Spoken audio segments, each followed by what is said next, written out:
The Good Egg by Jory John.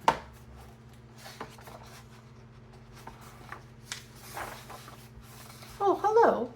I was just rescuing this cat. Know why? Because I'm a good egg. A very good egg. It's true. I do all kinds of good things. Like, I'll carry your groceries. I'll water your plants. I'll change your tires. I'll paint your house. If you need any help whatsoever, I'm your egg. I've always been a good egg. It's been this way from the start, even in my earliest days back at the store. There were a dozen of us living together under one recycled roof. There was Meg and Peg and Greg and Clegg and Shell and Shelly and Sheldon and Shelby and Egbert and Frank and the other Frank. The other 11 weren't on their best behavior. They weren't exactly good. They ignored their bedtime. They only ate sugary cereal. They threw tantrums. They cried for no reason. They broke their stuff on purpose. Meanwhile, I tried to take charge.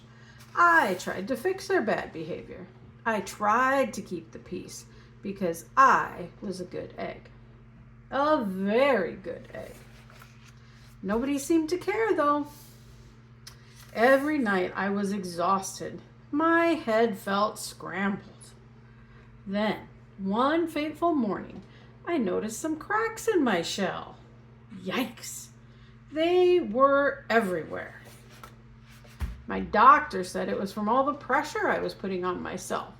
The pressure of making sure everybody was as good as me. I was cracking up, literally. Something had to change. I'd had enough. I told Meg and Peg and Greg and Clegg and Shell and Shelly and Sheldon and Shelby and Egbert and Frank and the other Frank that I was leaving. I can't be the only good egg in a bad carton, I said. Blah, blah, blah, they replied. I left that night. I wandered from town to town.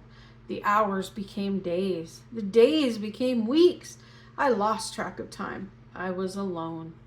Out there, on the road, under the stars, I tried really hard to focus on myself and what I needed. I took walks. I read books. I floated in the river. I wrote in my journal. I found simple moments to be quiet. I breathed in. I breathed out. I even started painting. For once, I found time for me. And guess what? Little by little, the cracks of my shell started to heal. My head no longer felt scrambled. I started to feel like myself again. So I've made a big decision. I'm returning to my old carton and my friends. Besides, I'm kind of lonely out here. This time I know what I need to do. I'll try not to worry so much.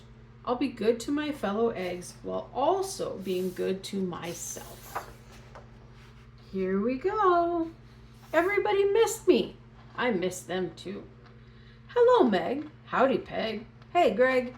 Greetings, Clegg. What's up, Shell? Aloha, Shelly. Hey, yo, Sheldon. Hi, Shelby. Good day, Egbert. What's happening, Frank? Howdy do, other Frank. Sure, every once in a while somebody's still a little bit mad, but it's not like before. Here's what I realized. The other eggs aren't perfect, and I don't have to be either. I'm okay with that. Yep, the old carton is back together. We're a solid dozen again. It's good to be home.